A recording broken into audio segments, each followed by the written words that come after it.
नमस्कार, आप देख रहे हैं मिरर मीडिया का खास कार्यक्रम मिरर बुलेटिन। आइए रुख करते हैं अब तक की सुर्खियों पर। नेपाल में फ्लैश फ्लड का कहर, 162 मौतें और 400 लापता। भारतीय पर्यटकों पर भी संकट।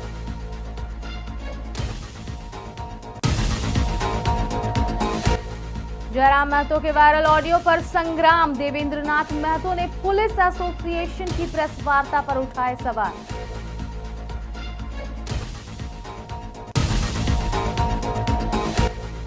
मिरर मीडिया की खबर का असर, 24 घंटे में पेंशन मामले पर प्रशासन ने लिया संज्ञान, जल्द मिलेगा बकाया पेंशन।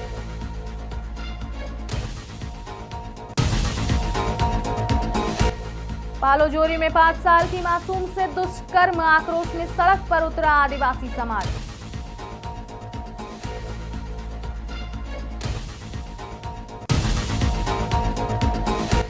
मैया सम्मान योजना की राशि हुई ट्रांसफर, रक्षाबंधन के वादे को मिला उपहार।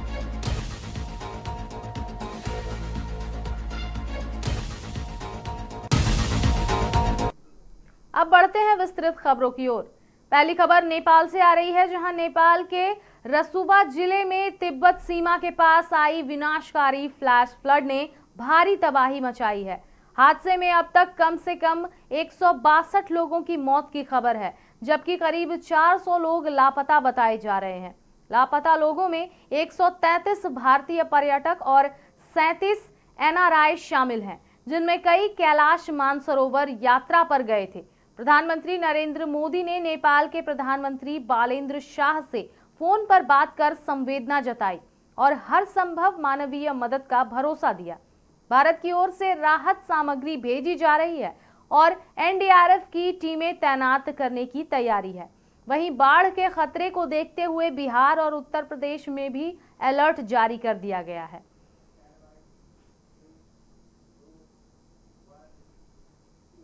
जयराम महतो और पुलिस प्रशासन के बीच बातचीत के कथित ऑडियो वीडियो वायरल होने के मामले ने अब तूल पकड़ लिया है। देवेंद्र नाथ महतो ने इस मामले को लेकर बड़ा बयान दिया है। उन्होंने पुलिस एसोसिएशन की प्रेस वार्ता पर सवाल उठाते हुए जयराम महतो से माफी मांगने संबंधी बयान वापस लेने की मांग की है। देवेंद्र नाथ ने आरोप लगाया कि जयराम महतो की ऑडियो रिकॉर्डिंग कर उसे वायरल करना गैर कानूनी है और इसके लिए पुलिस प्रशासन को माफी मांगनी चाहिए। उन्होंने चेतावनी दी है कि अगर उनकी मांगों पर कार्रवाई नहीं हुई तो आंदोलन किया जाएगा।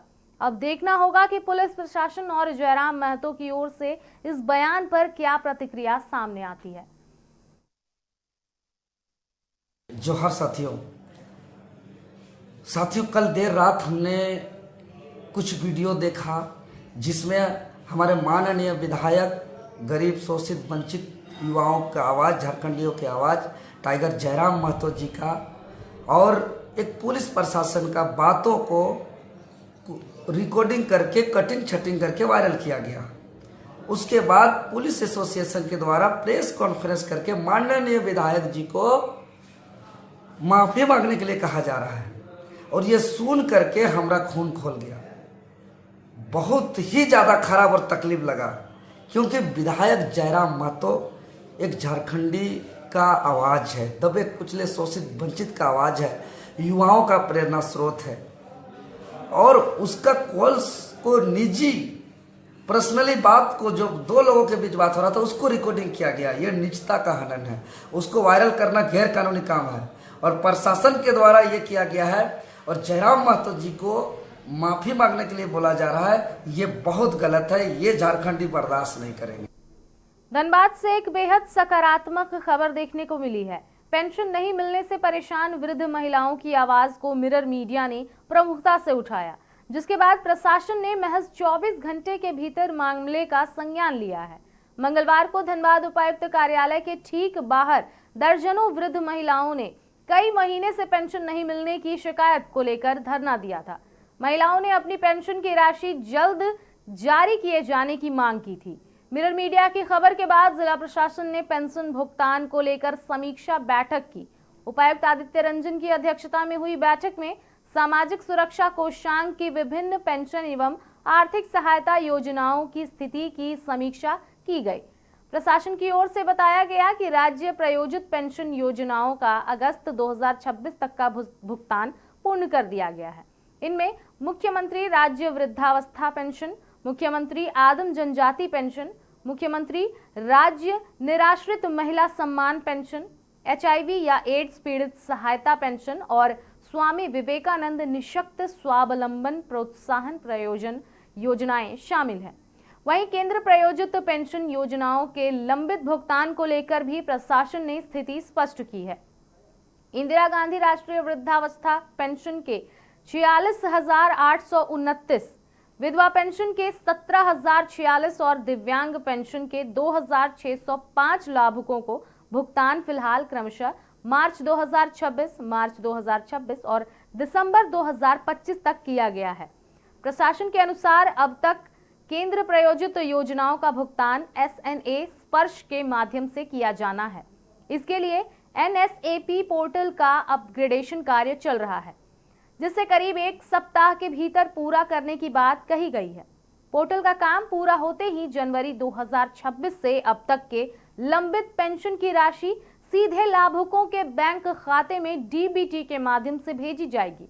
यानी मंगलवार को उपायुक्त कार्यालय के बाहर अपनी पेंशन के लिए आवाज उठाने वाली वृद्ध महिलाओं की फरियाद अब प्रशासन तक पहुंची है और जल्द ही उनके खाते में बकाया पेंशन की राशि पहुंचाने की उम्मीद जगी है।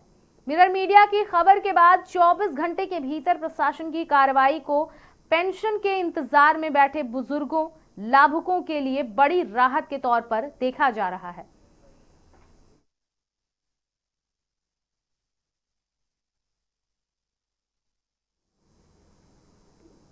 रक्षाबंधन के मौके पर झारखंड की महिलाओं के लिए राहत भरी खबर सामने आई है। झारखंड मुख्यमंत्री मैया सम्मान योजना के तहत धनबाद जिले के 3,71,482 लाभुकों को जुलाई 2026 तक की राशि का भुगतान सफलतापूर्वक किया जा चुका है। ऐसे में रक्षाबंधन पर बहनों से किए गए सम्मान और सहयोग के वादे के बीच यह राशि उनके लिए एक उपहार के तौर पर सामने आई है। धनबाद उपायुक्त आदित्य रंजन की अध्यक्षता में सामाजिक सुरक्षा कोषांग की योजनाओं की समीक्षा के दौरान यह जानकारी सामने आई। बैठक में बताया गया कि राज्य सरकार की विभिन्न पेंशन योजनाओं का अगस्त 2026 तक भुगतान पूरा कर दिया गया है। वहीं केंद्र प्रायोजित पेंशन योजनाओं को लंबित भुगतान को लेकर भी प्रक्रिया तेज कर दी गई है। NSAP पोर्टल के अपग्रेडेशन का काम चल रहा है, जो करीब 1 सप्ताह में पूरा होने की उम्मीद है। इसके बाद जनवरी 2026 से अब तक लंबित पेंशन की राशि DBT के माध्यम से सीधे लाभुकों के बैंक खाते में भेजी जाएंगी। मैया सम्मान योजना की राशि के भुगतान से जिले की लाखों महिलाओं को आर्थिक राहत मिली है। रक्षाबंधन के अवसर पर हुई यह पहल महिला लाभुकों के लिए खास मायने रखती है।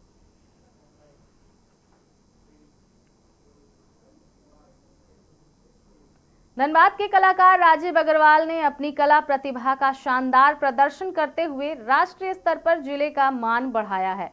Ministry for development of north eastern region, Bharat सरकार और माई गॉव की ओर से आयोजित north east India painting competition में राजीव अग्रवाल ने चौथा स्थान हासिल किया है। प्रतियोगिता में देश भर से कुल 613 प्रतिभागियों ने अपनी कलाकृतियां भेजी थी। इन प्रविष्टियों में से विजेताओं का चयन रचनात्मकता, मौलिकता, विषय से जुड़ाव, कलात्मक कौशल, रंग संयोजन, प्रस्तुति और समग्र प्रभाव जैसे मानकों के आधार पर किया गया। इस राष्ट्रीय प्रतियोगिता की विजेता सूची में धनबाद के राजीव अग्रवाल का नाम चौथे स्थान पर रहा। राजीव अग्रवाल धनबाद के वाटर कलर कलाकार हैं और कला के क्षेत्र में लंबे समय से सक्रिय हैं। राष्ट्रीय स्तर की कला प्रतियोगिताओं में उन्होंने इससे पहले भी कई बार भाग लिया है। उनकी प्रतिभा सामने आई है और राजीव अग्रवाल की इस उपलब्धि से धनबाद के कला प्रेमियों में खुशी की लहर देखने को मिली है।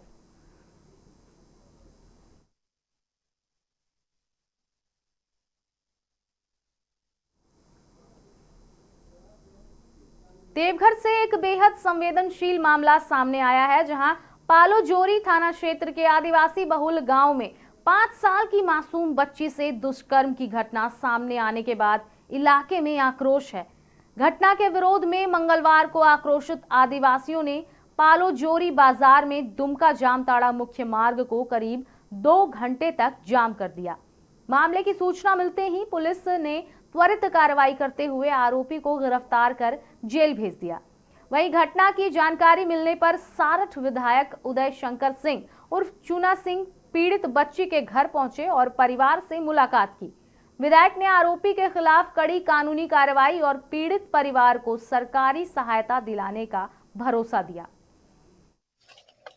सर, काफी दुखद घटना है, इसको लेकर के आप आए हुए हैं, क्या कुछ कहना चाहेंगे? इससे बड़ी दुखद घटना और ऐसे कर्म करने वाले को जितनी भी जो भी सजा दी जाए, जो भी बातें कही जाए वो कम है। एक 5 साल की आदिवासी बच्ची, मात्र 5 साल की आदिवासी बच्ची के साथ अगर कोई निर्घिन्न व्यवहार करे